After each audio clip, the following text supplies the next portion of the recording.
आपको याद होगा कि 8 अगस्त थर्सडे को सुप्रीम कोर्ट में टीएमसी एमपी अभिषेक बैनर्जी की प्ली पर सुनवाई हुई थी, उस केस में जिसमें बैनर्जी ने ईडी एनफोर्समेंट डायरेक्टरेट के समन्स को चैलेंज किया था। ये केस बंगाल के स्कूल जॉब स्कैम से जुड़ा है। मुद्दा ये है कि क्या ईडी बैनर्जी को इस स्कैम के सिलसिले में दिल्ली बुला सकती है, जबकि ये मामला वेस्ट बंगाल का है। आपकी जानकारी के लिए बता दूं कि बहस का मूल मुद्दा ये है कि prevention of money laundering act के तहत कोड ऑफ क्रिमिनल प्रोसीजर कितनी हद तक लागू होता है।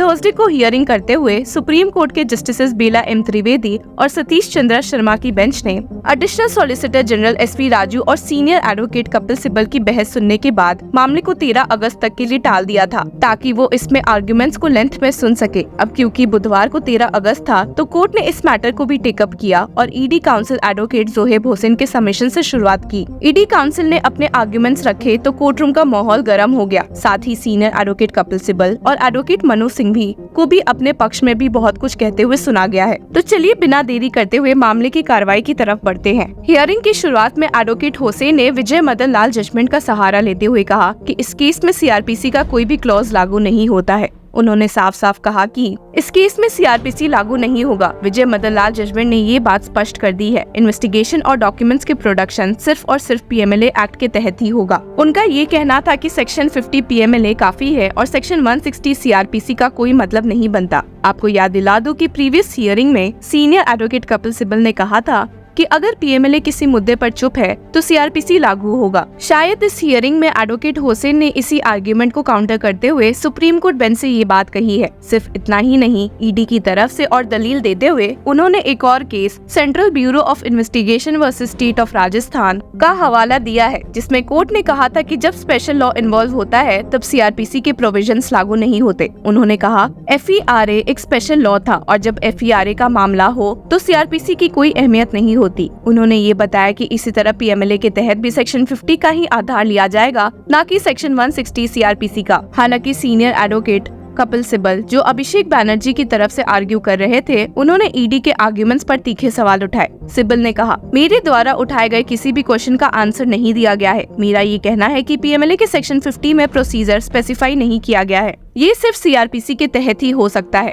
सीनियर एडवोकेट कपिल सिब्बल ने 1978 के नंदिनी सतपति वर्सेस पीएल दानी जजमेंट का जिक्र किया, जिसमें ये कहा गया था कि सेक्शन 160 सीआरपीसी विटनेसेस पर भी लागू होता है। उन्होंने ईडी के आर्ग्यूमेंट्स को एब्सोल्युटली बोगस करार दिया। सिब्बल ने ये भी कहा कि विजय मदन लाल जजमेंट जो कुछ कह रहा है वो हमारे क्वेश्चन का उत्तर नहीं है। ये कैसे संभव है कि मेरे इंट्रोगेशन को कलकत्ता में करना पीएमएलए के प्रोविजंस के विरुद्ध हो। कपिल सिब्बल के इस क्वेश्चन का जवाब देते हुए ईडी काउंसिल ने 2023 के राणा आयुब जजमेंट की कोट किया, जिसमें कहा गया था कि जुरिस्डिक्शन उस जगह का भी हो सकता है जहां प्रोसीड्स ऑफ क्राइम ट्रांसफर किए गए हो। एडवोकेट जोहेब ने अपने आर्ग्यूमेंट्स को मजबूर करते हुए कहा कि ₹168 करोड़ का ट्रांसफर हुआ दिल्ली में, पर इस रेसिडेंस के मसले और समन की जुरिस्डिक्शन को क्लियर करते हुए सिब्बल ने इस बात पर जोर दिया कि अभिषेक बैनर्जी को जो भी समन्स भेजे गए वो सब कलकत्ता के एड्रेस पर थे, न कि दिल्ली के। सीनियर एडवोकेट कपिल सिब्बल ने कोर्ट के सामने एक चार्ट भी पेश किया जिसमें हर समन का एड्रेस दिया गया था और आगे उन्होंने बेंच से कहा कि अगर मेरा परमानेंट एड्रेस दिल्ली में होता तो समन्स वहाँ भेजे जाते,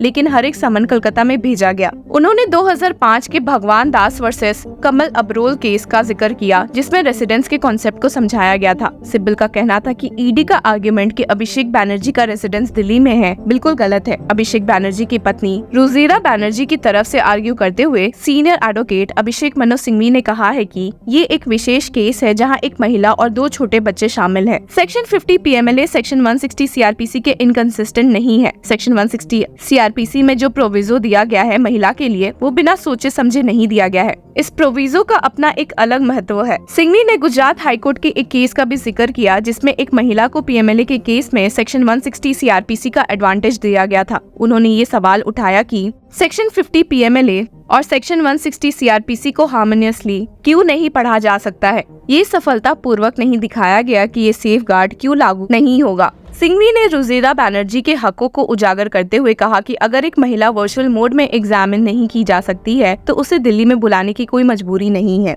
पर एडवोकेट सिंघवी के सबमिशंस पर ED council advocate Zoheb Hussain ने एक बार फिर से अपने आर्गुमेंट्स रखे। उन्होंने कहा कि सेक्शन 50 पीएमएलए को सीआरपीसी कंप्लायंट होने की जरूरत नहीं है, इसे सिर्फ कॉन्स्टिट्यूशनली कंप्लायंट होना चाहिए। उन्होंने ये भी कहा कि ये कहना गलत है कि अगर सेक्शन 50 पीएमएलए में कुछ मिसिंग है तो सीआरपीसी अप्लाई होगा। एडवोकेट जोहेब ने कहा, पार्लियामेंट में अपनी समझ से ये डिसीजन लिया गया है कि सेक्शन 50 में महिला के लिए सेफगार्ड नहीं होना चाहिए। अगर कोर्ट ये करते हैं तो ये जुडिशियल ओवररीच होगा। उन्होंने सुप्रीम कोर्ट के R K. Garg versus Union of India judgment का हवाला दिया, जिसमें कहा गया था कि ऐसा प्रिज्यूम नहीं किया जा सकता है कि एजेंसी सेक्शन 50 पीएमएलए का दुरुपयोग करेगी। सबके आर्गुमेंट सुनकर बेंच ने इस मैटर पर जजमेंट को रिजर्व कर दिया है। अंत में कोर्ट ने कहा कि हाईकोर्ट को 4 हफ्ते के अंदर इस मामले का फैसला करना होगा और इंटरिम ऑर्डर जो ED versus Sumit Roy case में पास हुआ था उसमें इंटरफेयर करने से इनकार कर दिया। नतीजे क्या होंगे ये तो सिर्फ वक्त ही बताएगा, लेकिन इतना तय है कि ये केस लीगल फ्रेटर्निटी में एक मिसाल बनकर रहेगा। अब अगर आपको केस की हिस्ट्री नहीं पता हो तो मैं ब्रीफ में समझा दूं कि ये केस तब सामने आया जब कलकत्ता हाईकोर्ट ने 25,753 फ्रॉडुलेंट अपॉइंटमेंट्स को इनवैलिड डिक्लेयर किया और स्टेट का एजुकेशन सिस्टम हिल गया।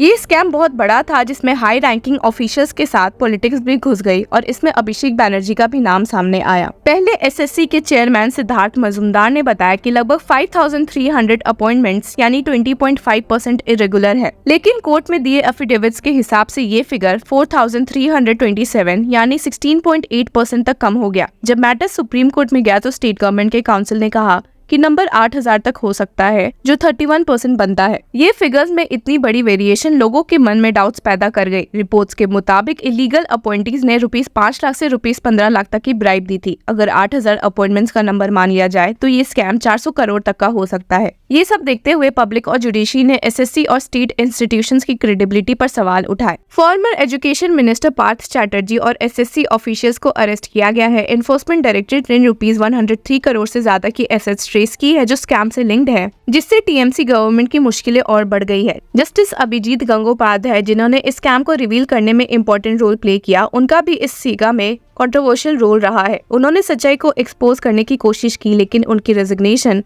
और बीजेपी ज्वाइन करना और एक नए कंट्रोवर्सी को जन्म दे गया। इन कंक्लूजन, वेस्ट बंगाल के school jobs for cash scam ने स्टेट की रिक्रूटमेंट प्रोसेसेस में करप्शन को एक्सपोज कर दिया है, जिसका इफेक्ट एजुकेशनल सिस्टम और पॉलिटिकल लैंडस्केप पर भी दिख रहा है। अभिषेक बैनर्जी जैसे प्रोमिनेंट फिगर्स का इन्वॉल्वमेंट इस इशू को और सेंसिटिव बना देता है, जो टीएमसी के लिए एक बड़ी चैलेंज है। आगे सुप्रीम कोर्ट बैनर्जी की प्ली में क्या वर्डिक्ट देता है, ये हमें जल्दी पता चलेगा। Till then, stay tuned with us.